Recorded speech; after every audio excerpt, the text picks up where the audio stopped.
ভগবান বারবার বলছে যদি ভগবানের কৃপা পেতে চাও আগে ভক্তের চরণে লুটিয়ে পড়ো।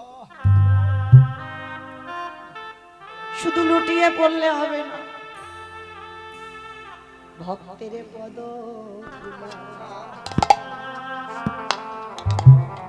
ধুলায়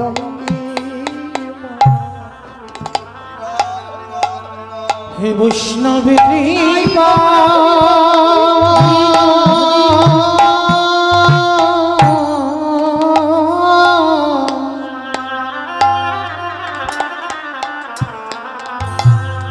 হে বৈষ্ণবের কৃপা কৃপা করো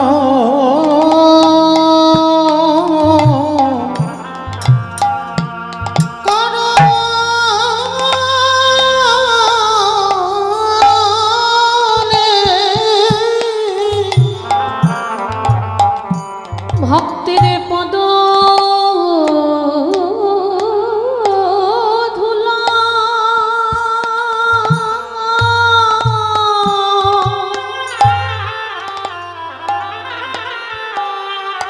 পদ ধুলা অঙ্গি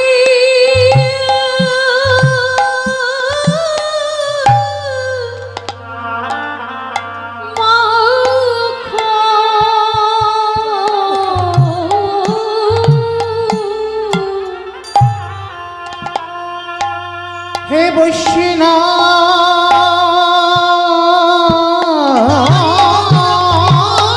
কৃপা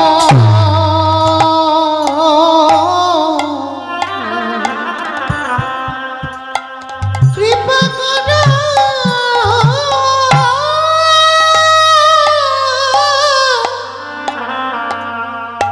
করব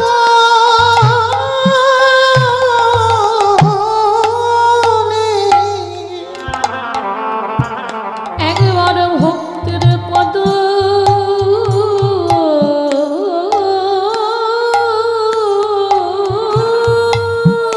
ধুলা পদ ধুলা অঙ্গি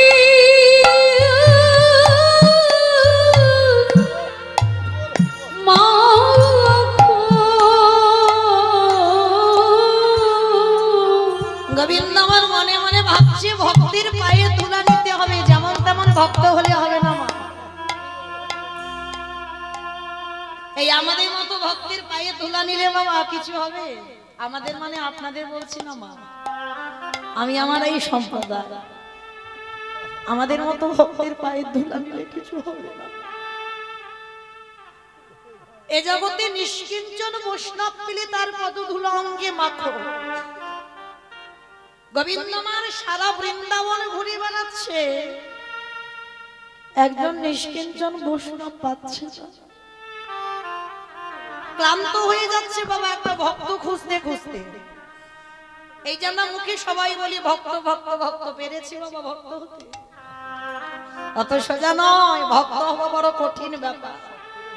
ভগবান সারা বৃন্দাবনে ঘুরছে, ভক্ত পাচ্ছে না। শেষে মনে মনে ভাবছে দাঁড়ো আমাকে দেখতে হবে একবার হস্তিনাপুরে গিয়ে। হস্তিনাপুরের মাটিতে নেমেছে ভগবান।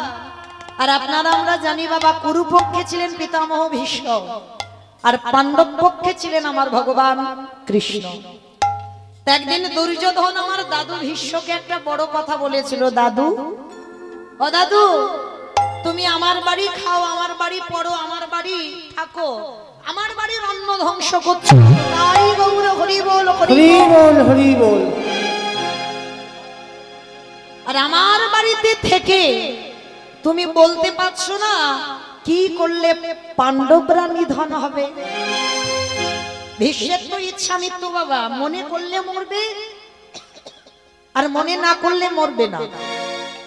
তাহলে সেই পিতামহ ভীষ্মকে বলছে দাদু তোমার যদি ইচ্ছা মৃত্যু হয় তাহলে তুমি কি বলতে পারছো না কি করলে পঞ্চ পাণ্ডবদের মৃত্যু হবে? কথাটা শুনে দাদু ভীষ্মের একটু মাথাতে লেগে গেল, দুর্যোধন তুমি এত বড় কথা বলছো, আমি তোমার বাড়িতে একটু খাই বলে তুমি এত বড় কথা বলছো যে তোমার বাড়ির আমি অন্ন ধ্বংস করি?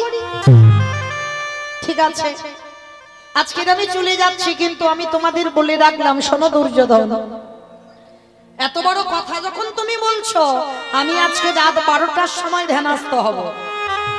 আর যখনই রাত 12টায় আমি ধ্যানে বসবো, দুর্যোধন তোমার স্ত্রীকে রাত 12টার সময় আমার ঘরে একটু পাঠিয়ে দিও। আর দিলে আমি পাণ্ডবদের মৃত্যু বাণ আমি তুলে দেব তোমার স্ত্রীর হাতে।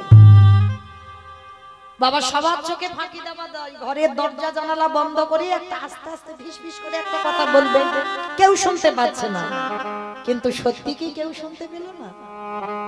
কেউ না পাক জগতে, একজনের চোখে তো ফাঁকি দেওয়া যাবে না।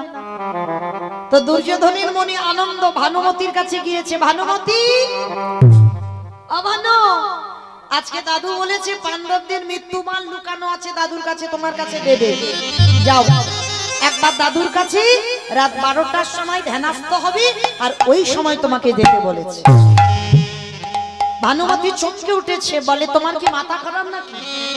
তোমার দাদু বিয়ে থা করেনি, সংসার ধর্ম নাই, আমার তো যৌবন বয়সের নাত বউ যাবে রাত 12টার সময় তোমার দাদুর কাছে? শোনো, তোমার যদি এতই দরকার হয়, ইচ্ছা থাকে, তো তুমি তোমার দাদুর কাছে যাও, আমি যাব না তোমার দাদুর কাছে। আচ্ছা, এই কথাটা কে জানে? দুর্যোধন জানে, ভানুমতি জানে, পিতামহ ভীষ্ম জানে, আর কি কেউ জানে? কৃষ্ণ জানে, যিনি বিশ্বের শ্রেষ্ঠ মালিক ভগবান। মনে মনে চিন্তা করছে, এই তো সুযোগ, এই সুযোগে আমাকে একটা কাজ গুছিয়ে নিতে হবে। 12টায় যাওয়ার কথা না, তখন রাত 11টা বেজে যাচ্ছে।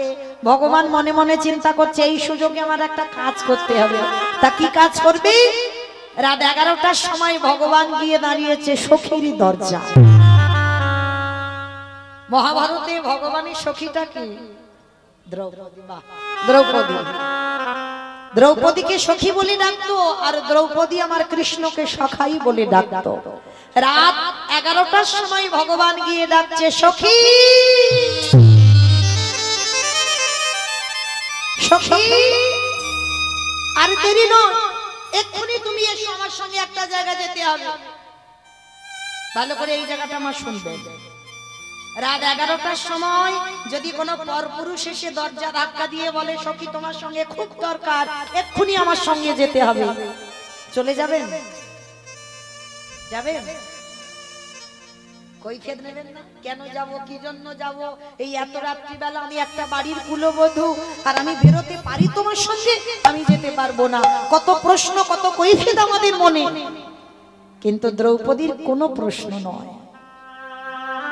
আমাদের মতো যার একটা স্বামী নয়, যে নারীর 5-5টা স্বামী রইল, কিন্তু যখনই কৃষ্ণ দরজায় এসে সখী বলে ডাক দিল, পঞ্চস্বামীকে ত্যাগ করে দিয়ে দরজায় এসে কৃষ্ণের কাছে দাঁড়িয়েছে। কেন? দ্রৌপদী যে তত্ত্ব জানে বাবা, এখনো আমরা কেউ বুঝতে পারছি না। তত্ত্বটা কি বোঝালো? এই যে আমি কীর্তন গাইছি মা, আজকের গাইবো, আবার কাল গাইতে হবে, পরশু আছে আবার অন্য জায়গায়, তারপরের দিন বাড়িতে যেতে হবে। তাহলে আমার বাড়িতে বাবা মা শ্বশুর শাশুড়ি আমার ছেলে সবাই আছে, তাহলে আমি কি বলতে পারবো যে আমি বাড়ি যাব?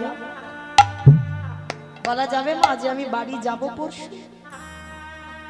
কত সোজা নয়।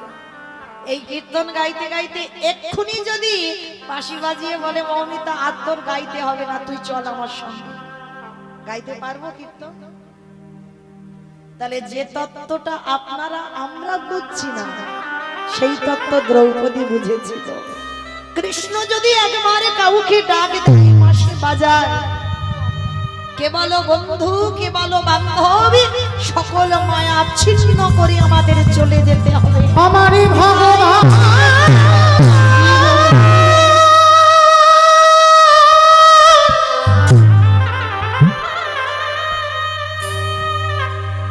যেদিন নাম ধরে বাঁশি বাজাবে, কি বলে বন্ধু, কি বলে বান্ধা, সবে ছেড়ে যেতে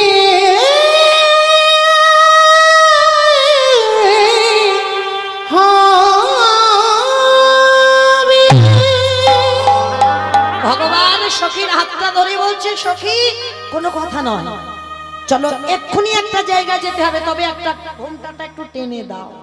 তুমি যাচ্ছ না, যাচ্ছে দুর্যোধনের স্ত্রী ভানুমতি। আর শোনো শোনো, তুমি এমন করে কণ্ঠটা বের করবে যেন কণ্ঠের আওয়াজটা ভানুমতির মতো হয়। আর একটা কথা, দাদু যদি জিজ্ঞাসা করে তোমাকে কে পাঠালো, খবরদার সখী তুমি আমার নামটা কিন্তু বলবে না। কত চতুর দেখো ভগবান কৃষ্ণ। যেই না দ্রৌপদীকে শিখিয়ে দিল, হাতটা ধরে টানতে টানতে দাদুর ঘরের দিকে যাচ্ছে। আর আগেকার দিনেও একটা জুতো ছিল, ওই কাঠের জুতো, আওয়াজ হয় না, খট খট আওয়াজ হচ্ছে। ভগবান বলছে, সখী একটা কাজ করো, তোমার ওই জুতো জোড়া ওখানটায় খুলে দাও, দরজায় খুলে রেখে খালি পায়ে যাও। কারণ তোমার ওই জুতোর যদি আওয়াজ হয় না, তাহলে দেখবে দাদুর ধ্যান ভেঙে যাবে। আর যদি তাকিয়ে দেখতে পাই তুমি, তাহলে আর কোনো কাজ হবে না। জুতো জোড়া খুলে দাও। ঠিক আছে সখা, তুমি যখন বলছো আমি জুতো জোড়া খুলে রাখছি। জুতো জোড়া খুলে বলছে, সখা আমার জুতো জোড়া এখানে রইলো, তুমি একটু মনে বসে থেকো, আমার জুতো জোড়া যেন কেউ নিয়ে চলে না যায়। ভগবান অপলক নয়নে দ্রৌপদীর পানে চেয়ে যাচ্ছে।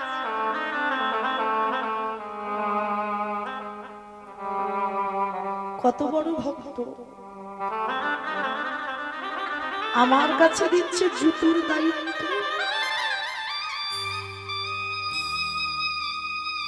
তাহলে তো একবার দেখতে হয় কেমন ভক্ত আমার, একবার দেখতে হবে। তো যেই না দ্রৌপদী একটু আড়াল হয়েছে, কৃষ্ণ দয়াময় ওই দ্রৌপদীর জুতো জোড়া হৃদয়ে ধরে,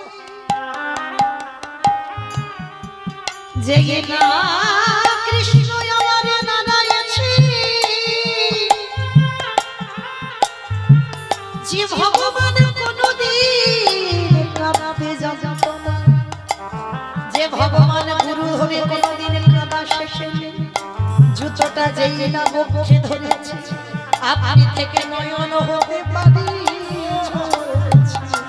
কেমনে ভাবিল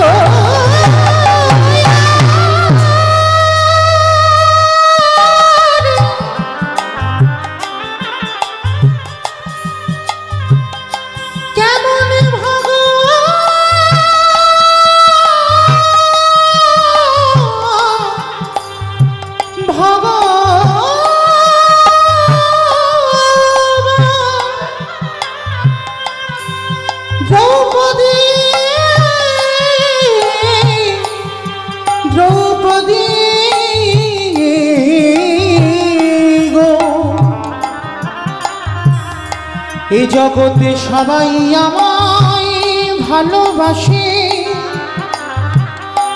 কিন্তু তোমার মতো করে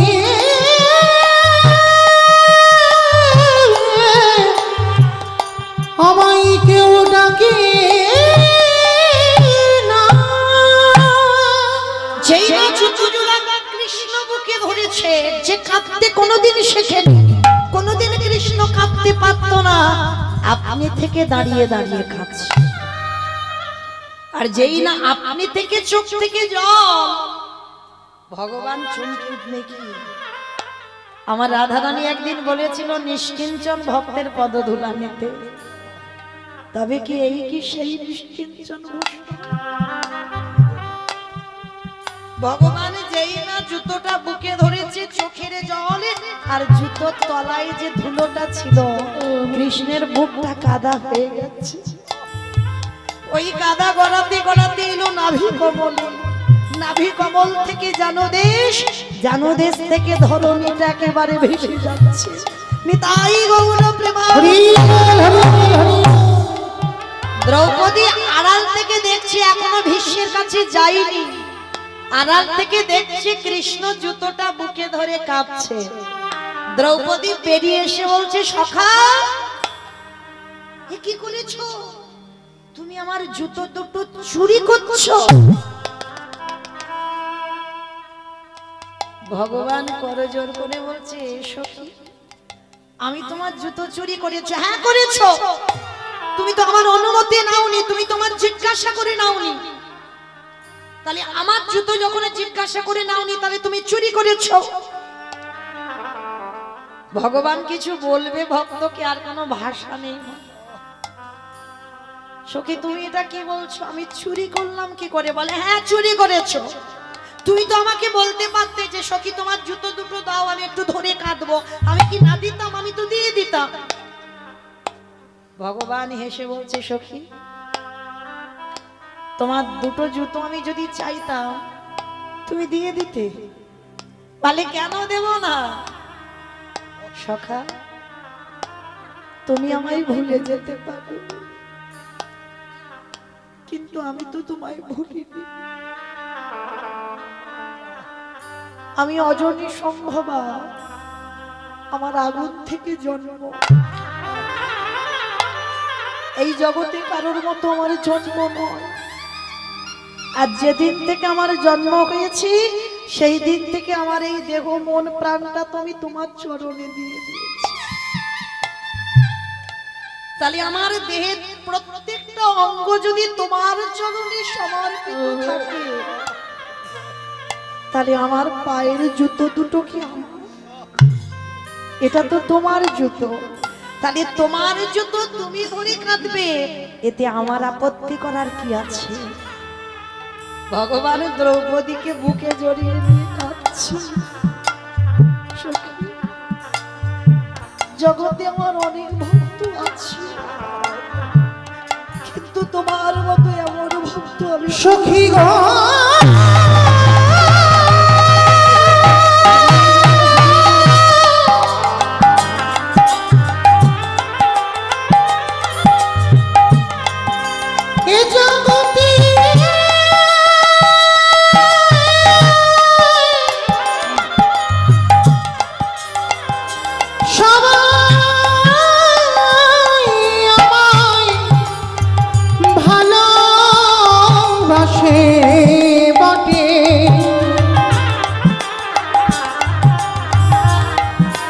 কিন্তু এ জগতে তোমার মতো করি নয়ন জলে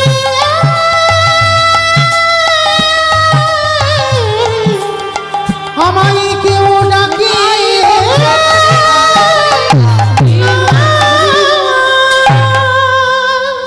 আমি ভক্ত বড়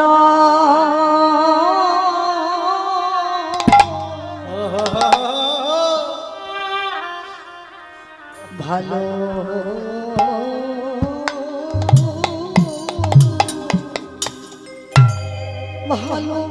ভালোবাসি, তাই তো ভক্ত চরণ নিতাই গৌর হরি বল হরি বল হরি বল। ও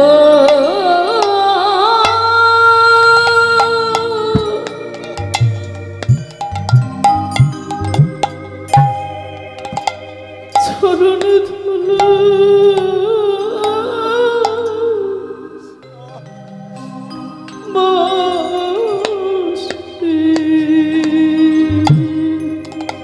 আমি যে ভক্ত বড়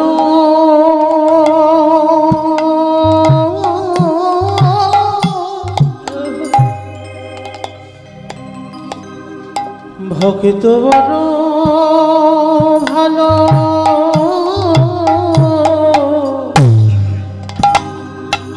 বাসি, তাই তো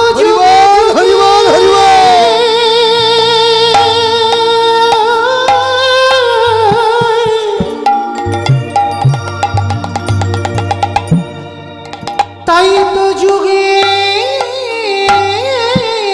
যুগে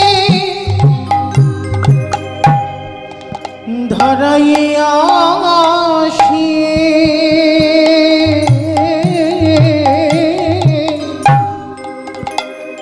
আমি যে ভক্ত বড়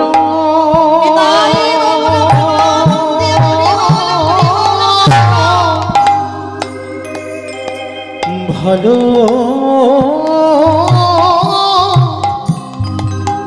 ভালো বাসি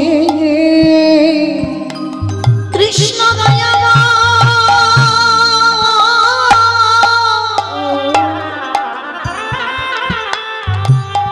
দ্রৌপদীকে ধরে বললেন সখী গো, তোমার মতো করে যদি জগতে কেউ আমায় ভালোবাসে সখী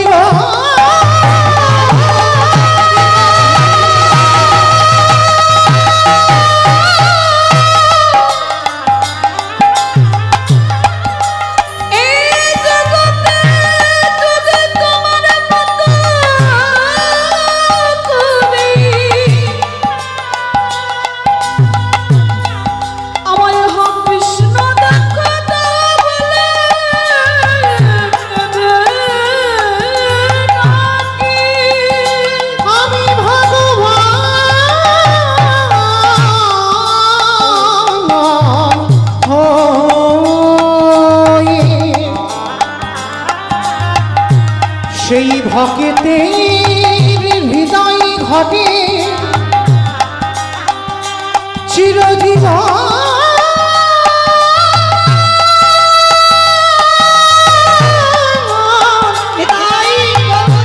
বাধা পড়ে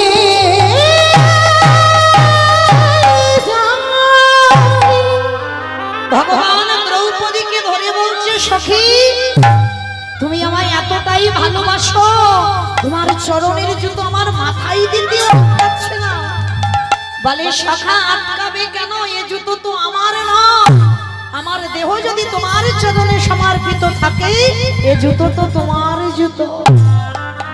তুলে দিল কৃষ্ণের মাথায়, আর দাঁড়িয়ে দাঁড়িয়ে ভগবান কাঁপছে, মনে মনে ভাবলো তার মানে রাধারানী আমায় ঠিক কথা বলেছিল, ভক্তি যদি অর্জন করতে হয় আগে ভক্ত পদধূলা অঙ্গে মাখতে হবে। নিতাই বল হরি বল হরি বল হরি বল। এইবারে যেই না রাত আজকের পিতামহ ভীষ্ম ধ্যানস্থ দ্রৌপদীকে বলছে সখী যাও, আর দেরি করো না, পরে কথা হবে, তবে তোমার কণ্ঠে নয় ভানুমতির কণ্ঠে কণ্ঠটা দাও।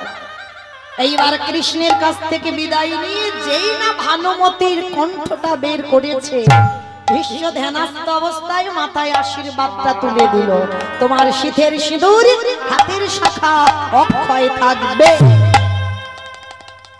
আর এই ভালো আশীর্বাদটা পেতেই দ্রৌপদী আনন্দে লাফ দিয়ে উঠেছে, আর গলাটা বেরিয়ে গেছে। ভীষ্ম তো যেমন তেমন মানুষ নয়, পরম বৈষ্ণব না, বুঝতে পেরেছে, চোখটা তাকিয়ে দেখছে দ্রৌপদীর সামনে, রেগে গিয়ে বলছে অসম্ভব, দ্রৌপদী তোমাকে কে আসতে বললো, এখানে তো তোমাকে বলিনি, আমি দুর্যোধনের দিকে আসতে বলেছি, তোমাকে কে এখানে আসতে বললো? আর বাবা চোর যখন ধরা পড়ে যায় গোয়েন্দাগিরি না হলে চুরি ডাকাতি হয় না, সে কিন্তু জানে কোথায় গয়নার বাক্স আর কোথায় টাকা আছে, কিন্তু সে চুরি করবে না, সে বলে দেয় অমুক জায়গায় যাও দেখতে পেয়ে যাবে। গোয়েন্দা থাকে না, গোয়েন্দা না হলে ডাকাতি হয় না। তো আজকে যেই না কৃষ্ণ দরজায় দাঁড়িয়ে আছে আর দ্রৌপদী ধরা পড়ে গেছে দাদুর কাছে, দাদু বলছে উত্তর দাও, কে তোমায় পাঠিয়েছে? আর বারবার দরজার দিকে তাকাচ্ছে, ওই দিকে কি দেখছো, আমার দিকে তাকিয়ে বলো। আর ওদিক থেকে কৃষ্ণ আমার ইশারা করে বলছে দ্রৌপদী আমার নামটা বলবে না, আমি যে পাঠাচ্ছি তোমায় নামটা কিন্তু বলবে না, খবরদার, যতই চাপাচাপি করি যতই বলুন। তা দ্রৌপদী বলতে পারছে না, শুধু একবার করে দরজায় দেখছে। ভীষ্মের বিবেকে জানো বলে উঠলেন ভীষ্মদেব, যে চরণ আমার লাগে যোগী মুনিগণ যুগ যুগ ধরে কাঁদে, যোগীগণ যোগে পায় না, মুনিগণে মনে পায় না, ধ্যানীগণে ধ্যানে পায় না, সেই অমূল্য সম্পদ তোমার দুয়ারে দাঁড়াইয়া আছে, একেবারে নয়ন ভরে ভরে দেখে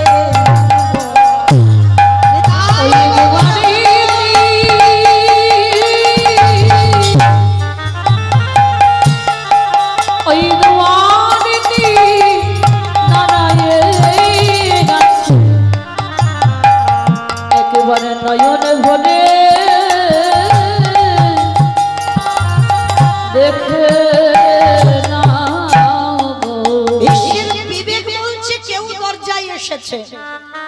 এইবার ভীষ্ম ধীরে ধীরে দরজার কাছে গেছে, গিয়ে দেখে না আড়ালে কৃষ্ণই আমার দাঁড়ায় আছে।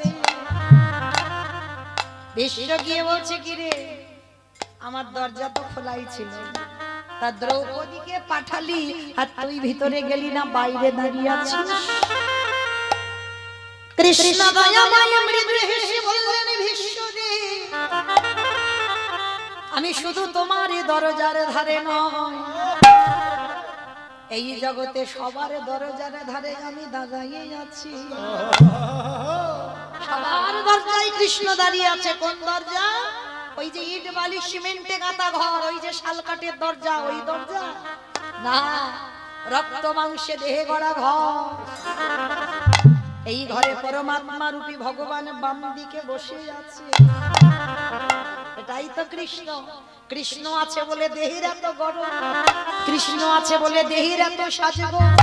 যেদিন এই কৃষ্ণ দয়াময় চলে যাবে, যেদিন তোমার হৃদয়ে ভব ভব আওয়াজ বন্ধ হবে, কেবল বন্ধু কেবল বান্ধব, সকল মায়া ছেড়ে তোমায় চলে যেতে হবে। তাহলে কৃষ্ণ তোমার ঘরের দরজায় দাঁড়িয়ে আছে, ডাকার মতো ডাকো।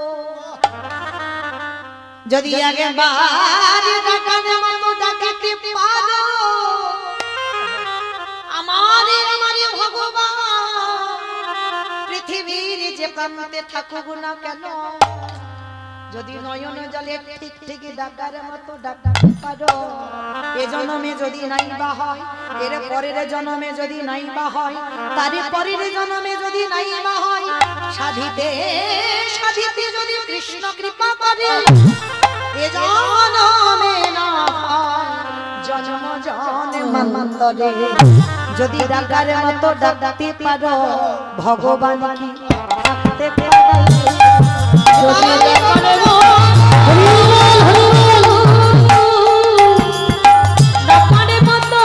ডাকতে পারো, আমার ভগবান কি থাকিতে পারে? তুমি ডাকো আমায় ঠিক, কিন্তু ডাকা এখনো ঠিক হয়। দেখেছো তুমি ঠিক ভালোবাসো ঠিক, কিন্তু এখনো সঠিক হয়নি, ওই জন্য দরজার বাইরে আছে। যেদিন তোমার ডাক সঠিক হবে, তোমাকে আর ডাকতে হবে না, আমি নিজে যাব তোমার ঘরের ভিতর। আজকের আমি এরকম দাঁড়িয়ে থাকবো, আজকের আমি যাব না। ভীষ্ম করজোড়ে করে বললেন, কৃষ্ণ দয়া, আজকে যেমন আসিস নি, কোনদিন আসতে হবে না, কিন্তু কথা দে, যেদিন আমার নিদানের সময় হবে, যেদিন আমি মনে করব আমার পাখিটা চলে যাবে, যেদিন আমি ইচ্ছা করব এইবার আমার দেহটা সমাধিস্থ করিয়ে দেব, কৃষ্ণ রে, আজ যেমন দাঁড়াই আছিস, সেই দিন তুই এমনি ভাবে দাঁড়াই থাকিস। আমার পাখিখানা যাবার কালে তোরে ওই যে ভুবন মঙ্গল বদন খানা, আমার প্রাণ পাখি চলে যাবার কালে, যেন কৃষ্ণ তোর ওই রূপে দেখে দেখে যেতে পারে। সেদিন দাদা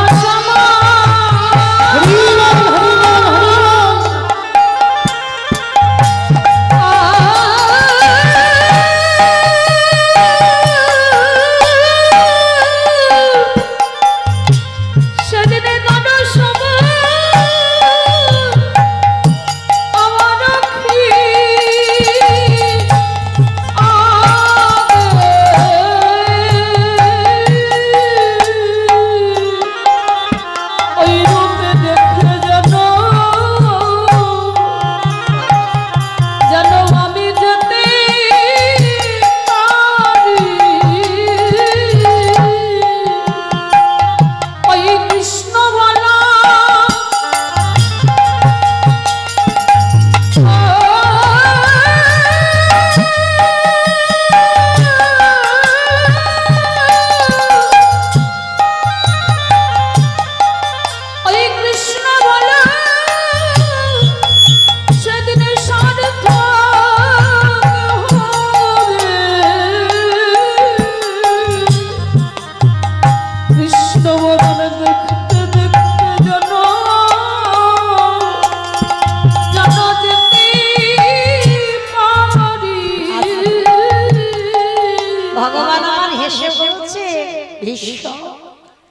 তা আজকে তো তোমার দরজায় দাঁড়িয়ে আছে, আর যেদিন তোমার যাওয়ার সময় হবে সেদিন আমি দাঁড়াবো।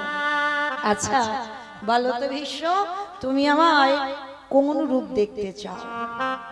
এই জায়গাটা মা খুব ভালো করে শুনবেন। ভগবান ভীষ্মকে বলছে, বলো যাবার সময় তুমি কোন রূপ আমায় দেখবে? বৃন্দাবনের কৃষ্ণ, না মথুরার কৃষ্ণ, না দ্বারকার কৃষ্ণ? ভগবানের তো একটা ভাব আছে, বলো তুমি কোন ভাবে দেখতে চাও? ভীষ্ম কেঁদে বলল, কৃষ্ণ দয়াময়, আমি বৃন্দাবনের কৃষ্ণ রূপে তোমায় দেখতে চাই না, আমি মথুরার কৃষ্ণ রূপে তোমায় দেখতে চাই না, আমি দ্বারকার কৃষ্ণ রূপে তোমায় দেখতে চাই না। ও মা, এই জগতে যত যত ভক্ত আছে সবাই তো চায় আমার বৃন্দাবনের কৃষ্ণ রূপটা দেখতে। কিমা বৃন্দাবনের যে ভুবন ভোলানো রূপ, গোপবেশ্বর বেণুকর নবকৈশোর নটবর, সেই রূপটা সবাই দেখতে চায়। আর ভীষ্ম তুমি বলছো ওই রূপগুলো দেখবি না, তাহলে কোন রূপ দেখবে? ও হে কৃষ্ণ দয়াময়, একান্ত যদি তুমি তোমার রূপ দেখাতে চাও, তুমি আমাকে সেই রূপে দেখা দেবে। কোন রূপ? কুরুক্ষেত্রের রণাঙ্গনে অর্জুনের সারথি হয়ে যেমন দাঁড়াইয়াছিলেন। ভগবান হেসে উঠেছে, ভীষ্ম তুমি ওই রূপ কেন দেখবে? রণক্ষেত্রে রণাঙ্গনের রূপ, ওই রূপ তোমায় ভালো লাগলো কেন? হে কৃষ্ণ দয়াময়, আমি ওই রূপটা কেন দেখতে চাইছি জানো? সত্য যুগে দেখেছি ভক্ত ভগবানের পদ ধরে কাঁদছে, ত্রেতা যুগে দেখেছি ভক্ত ভগবানের পদ ধরে কাঁদছে, দাপরিতে কত জনে দেখলাম ভগবানের চরণ ধরে কাঁদছে, আবার কলি যুগে কত ভক্ত ভগবানের চরণ ধরে কাঁদছে। কিন্তু কুরুক্ষেত্রের মাঠে যদি কেউ হৃদয় দিয়ে ওই রূপটা দর্শন করতে পারে, অর্জুন বসে আছে রথের উপরে, ভগবান তার নিচে দাঁড়ায় আছে ঘোড়ার লাগামে ধরে, দেখে কি মনে হয় জানো? ভক্ত ভগবানে গে আজ ভক্তির চরণ, আমি এমন রূপ তো কবু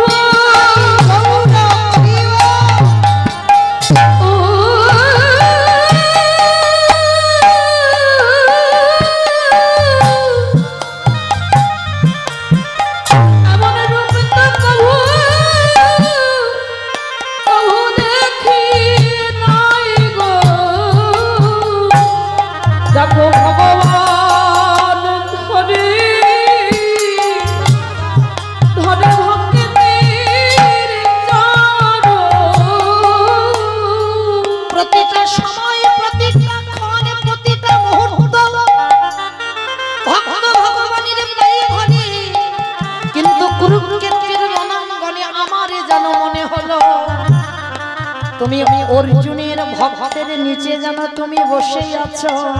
কেন?